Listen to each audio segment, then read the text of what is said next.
you tired every day, walking into school like a zombie? Are you falling asleep in class and missing crucial information? Most teenagers are victims of this restless problem. Today, we have two special guests, Sophia Hong and Jonathan Ruiz, a pair of seniors from Westminster High School. They have personally experienced this awful lack of sleep and have thoroughly researched what most call senioritis. Sophia, can you tell me what sleep deprivation can do to your body and how you can relate to this? Well, it's super simple. You wake up from a sleep, well, maybe not even sleep, maybe a nap, and your body just feels sluggish and your eyes are struggling to stay awake and you feel like you just want to tape your lids open. It's tough because sleep is food for the brain so that it can function at maximum level, so we can function at maximum level. In the early 1990s, a high school in Edina, Minnesota, changed the school start time to 8:30. The effects of this was people started showing up for class, dropout rates were decreasing, and the students are more alert and willing to learn. I mean, our school starts at 7 a.m. in the morning if you have a zero period and 8 a.m. if you don't.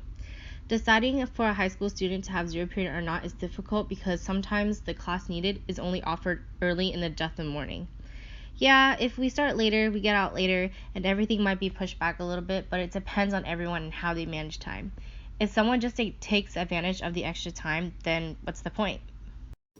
Jonathan, can you give teenagers out there any tips on how to wind down and relax so that they can get a full night's sleep? Well, to make a long story short, simple solutions should include turning off electronics about an hour before bed, avoiding caffeinated drinks about 6 to 9 hours before bed, for obvious reasons, start dimming lights about an hour before bed so your brain can get started adjusting to the dark atmosphere, and the final step that's been told by every teacher until they were blue in the face is to not procrastinate.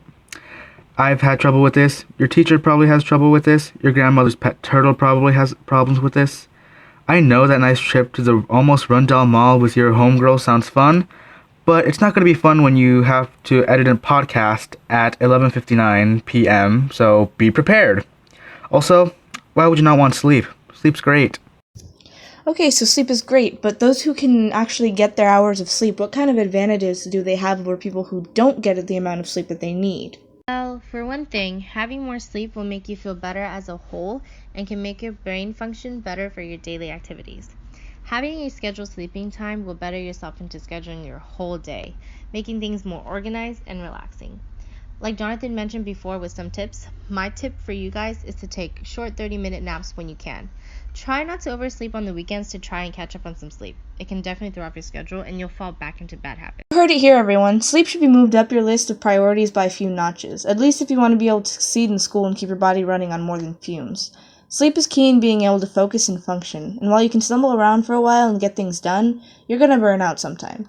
It'll waste more time doing things half asleep and then recovering from your inevitable collapse than it will to go to bed a few hours earlier. Time management ties into this too, so if you can move things around so that you free up your later hours, all the better. Sleep is important, guys. Don't see it as this pointless waste of time because it keeps you running.